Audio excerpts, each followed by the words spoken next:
Escuchas Onda Cero Torrelavega en el 93.7 de la frecuencia modulada.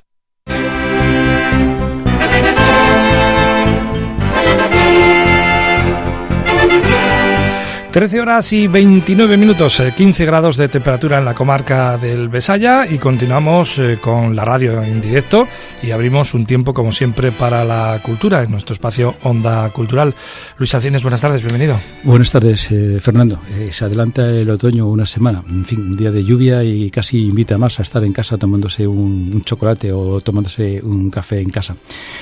Hoy vamos a hablar de un autor que ha escrito su primera novela y la ha presentado hace pocas semanas. Es su primera novela, es un autor cántabro, vive en San Vicente de la Barquera y un autor con una formación científico-técnica. Me estoy refiriendo a Eduardo Noriega, que le doy la bienvenida. Gracias por estar en el programa, Eduardo. Hola Luis, buenas tardes. Gracias por invitarme. Pues es un placer tenerte aquí para que nos hables de esta novela de muchas páginas, que son 477 páginas. La novela se titula Todos los días muere alguien. ¿Qué es Todos los días muere alguien? Todos los días muere alguien es la primera parte, porque tuve que cortar todo lo que estaba pasando por mi cabeza de una historia que, bueno, es novela fantástica, novela de fantasía, novela de género, y que simplemente, pues, llegado el momento, salió para empezar a ponerla negro sobre blanco. Y esta es la primera parte, la primera entrega, de las que no sé cuántas resultarán todavía a día de hoy. ¿Está situada la novela en algún espacio de referencia concreto, en algún tiempo también, o es atemporal? Leyendo la novela supongo que se puede hacer equivaler algo parecido a la Europa altomedieval, aunque es un mundo inventado, en una época inventada, en la que cualquiera puede pensar que se parece a lo que él quiera. Es lo bueno de las novelas de fantasía, que uno se sumerge ahí y es el mundo que uno quiera. Pero bueno, si tenemos que buscar por hacer alguna similitud a algo real, sería, pues sí, algo parecido a la Europa feudal, la Europa de la Alta Edad Media, más o menos.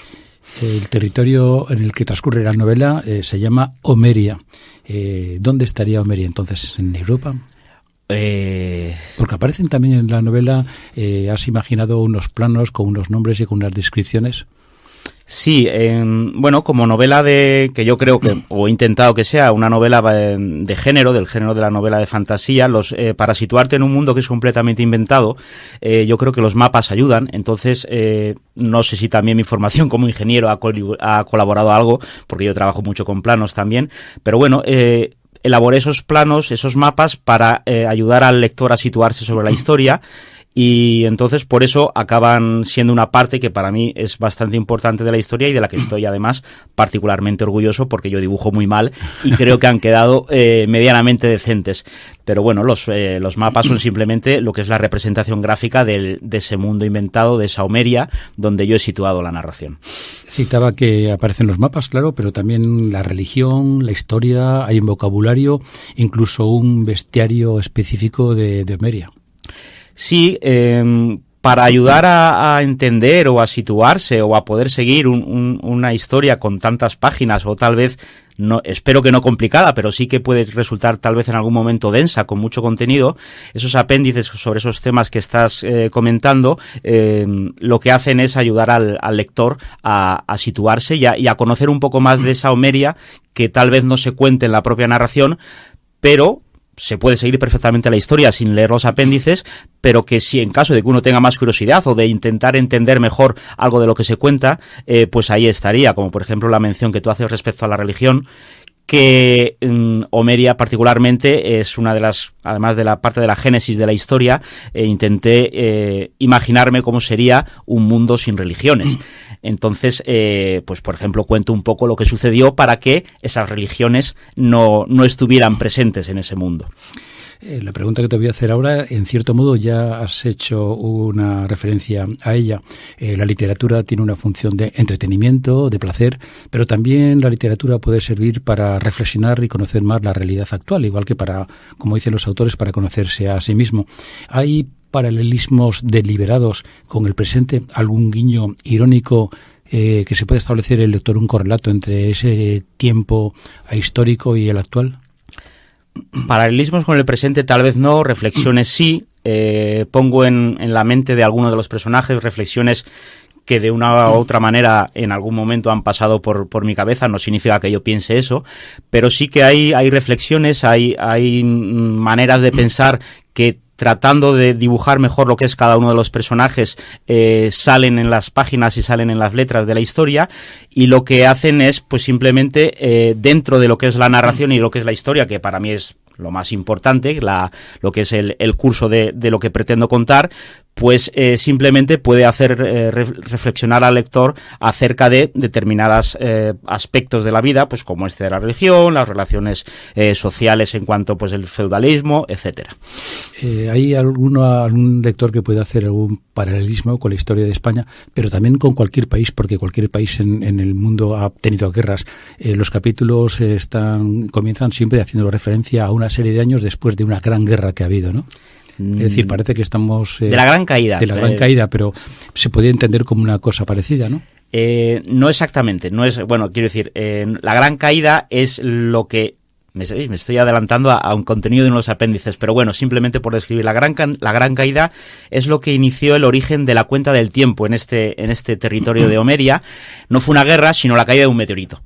Ahí lo dejo, no puedo contar más porque me parece que estaría desvelando algo importante de la historia. ¿Te supuso mucha documentación, a pesar de que fuera una novela atemporal, mucha documentación para contextualizar la novela? He tratado de documentarme, he tratado de informarme. No soy un especialista ni un conocedor tan profundo como me gustaría ni en el mundo de la Alta Edad Media, ni en el lenguaje de esa época, como para haberlo puesto con toda la información y todo el detalle que a mí me hubiera gustado, pero sí que es cierto que me he informado, he leído algunos libros, he tratado de ver algunos libros de la época, ver un poco cómo he tratado de leer novela histórica, mucha novela de fantasía, desde luego. Entonces lo que he hecho es informarme, documentarme al nivel que he podido, es decir, no he llevado a cabo una campaña de investigación de meses y meses, pero sí que, pues gracias a Internet y a lecturas varias, he tratado de documentarme, informarme para que el contenido y la descripción de esa tierra fuese lo más detallada y lo más concreta posible. Una novela tan ambiciosa, de tantas páginas, siendo además la primera que escribes, por lo tanto sin experiencia, ¿cómo te la planteaste? ¿Cuál fue el proceso de la escritura? Bueno, la verdad es que el proceso de la escritura fue simplemente, pues en algún momento me di cuenta que tenía más tiempo libre que unos meses antes, y decidí invertirlo pues en una historia que me rondaba la cabeza desde hacía muchos años. Yo, pues 20 años atrás, había escrito un par de páginas nomás de un pequeño relato que se acabó convirtiendo en esto cuando ya me decidí a ponerlo en serio y a completarlo, digamos, la historia que solamente estaba en mi cabeza.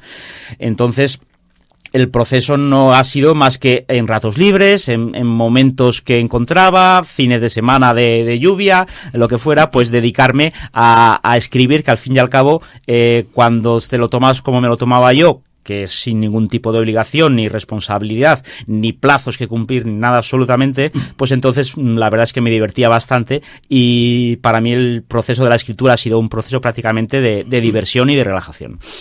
Te preguntaba sobre la documentación como una dificultad, digamos que obligada de cara a escribir una novela, pero ¿qué otras dificultades encontraste a la hora de escribir? Por ejemplo, encontrar la voz narrativa o el lenguaje correspondiente. Tuve que pensar bastante en cuanto a cómo quería escribir el libro, sí, por ejemplo, el tema de la voz narrativa, y respecto al lenguaje también, sí, porque claro, sin pretender, porque no tengo tanto conocimiento, conocer toda la filología o todo el contenido y la descripción exacta de un lenguaje medieval o más o menos antiguo, he tratado de que tenga un cierto toque antiguo, pues con determinadas palabras, determinadas expresiones que pretenden dar a entender que la persona que está hablando no está hablando como hablamos nosotros hoy en la calle. Entonces, confío en que sea relativamente sencillo seguir la historia y que uno no se pierda en la manera que tienen de hablar los personajes, pero sí que traté de vestirlo de esa manera, dándole un poco de antigüedad, por decirlo de alguna manera, un poco de óxido a las expresiones, a las palabras, a los conceptos que determinaban la manera de hablar de los personajes.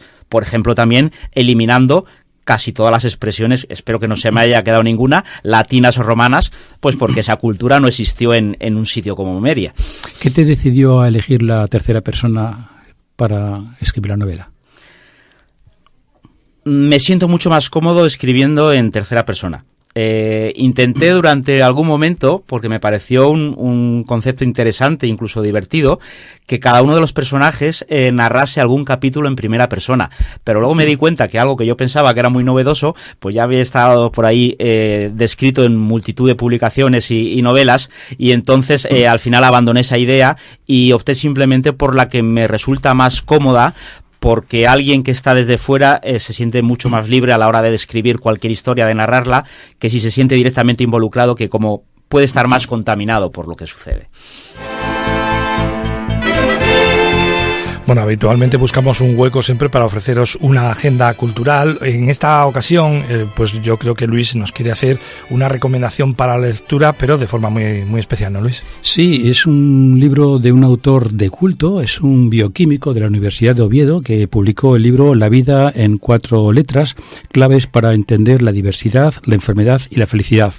Trata de establecer una relación entre la genética y la felicidad. Es un libro que se agotó en su primera edición, ha costado sacar una segunda edición y yo creo que para los lectores, para los oyentes que le recomiendo el libro vivamente, a lo mejor les cuesta conseguir el libro que ha publicado, por cierto, Paidós. Un libro que cuando le estaba leyendo estaba pensando siempre en Germán y se lo voy a dejar porque le va a encantar. Es un libro que, como digo, hace un estudio sobre el genoma humano. Es un libro que es un poco para iniciados, no vale un lector común, un lector general, aunque sí es cierto que hay reflexiones que las puede entender, pero tampoco se necesita una cultura científica muy grande. Un alumno de cuarto de la ESO, por ejemplo, puede entender perfectamente el ADN, el ARN, etcétera, etcétera, etcétera. Está lleno de reflexiones de lo más interesantes, como por ejemplo, dice en uno de los párrafos, deberíamos estar mucho más implicados en el cuidado de nuestra salud. Una sociedad educada desde la infancia en el cuidado de la salud es una sociedad más sana y más justa. Esto es crucial también para un tema que se discutirá en el siguiente capítulo, las claves del cáncer y los nuevos tratamientos de esta enfermedad, que constituye una herida que no acaba de cicatrizar. Habla de las enfermedades nuevas, las que llama enfermedades ex novo, también habla de las enfermedades hereditarias, por ejemplo, cuando dice que las enfermedades de novo, que surgen sin avisar, forman parte de la lógica molecular de la vida, que no es otra que la generación de diversidad y de variabilidad. Está, como digo, lleno de reflexiones muy interesantes, otra más, y no voy a agotar a los oyentes con ellas, cuando dice, las enfermedades tienen una lógica molecular que surge de alteraciones en los distintos lenguajes de la vida, pero debemos preguntarnos si todo este conocimiento puede contribuir a curar las enfermedades. Hay algunas referencias que son incluso graciosas, pero como digo, es un libro para leer de una forma muy reposada, reflexionando sobre los consejos, reflexionando sobre los consejos sobre la salud, la influencia que puede tener el medio ambiente en las personas. La vida en 4 letras, un libro a caballo entre lo científico biológico y la vida común, un libro de Carlos López Otín. Pues seguimos hablando con Eduardo Noriega a propósito de esa primera novela que ha publicado con el título Todos los días muere alguien, primer capítulo o primera entrega de una serie que titula El libro de Lacre. Por cierto, el libro Lacre, ¿por qué ese título? El libro Lacre es para mí uno de los personajes de la historia. Me gustaba, siguiendo un poco la filosofía del género, en el que muchas de las historias van acerca de una búsqueda, de una persecución, de una lucha en pos de algo, que ese elemento que buscaban los personajes de esta novela fuese un libro. Me hacía particular ilusión, y entonces alguno de los personajes está buscando ese libro. Es un libro fantástico, con unas probabilidades maravillosas que no voy a describir aquí ahora mismo, porque aquí estaría revelando parte de lo que es la síntesis de la historia. Pero ese libro es lo que buscan, es lo que persiguen, es lo que consiguen, y al final en algún momento aparecerá para dar fin a la historia. Un ingeniero de caminos venido a novelista. Hay algunos casos emblemáticos en España. El caso de Juan Bénez, un ingeniero de caminos que es un autor de culto.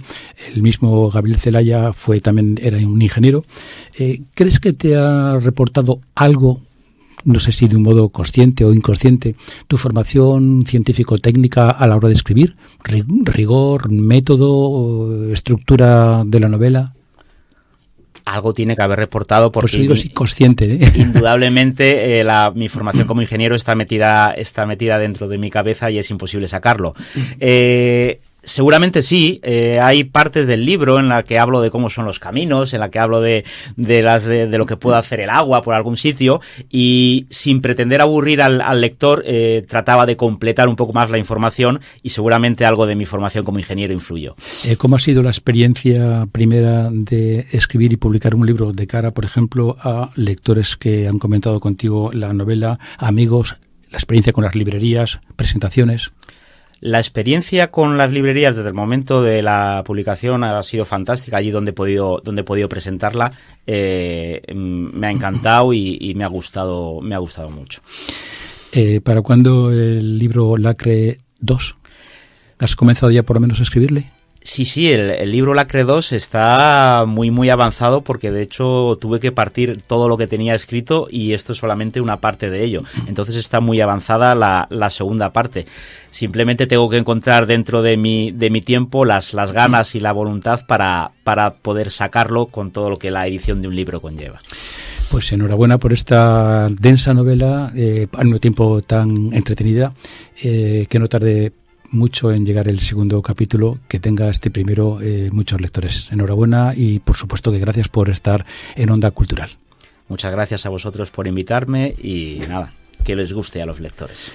Por mi parte nada más, Fernando, esperando que la tarde sea un poco indulgente y que la lluvia nos dé alguna tregua.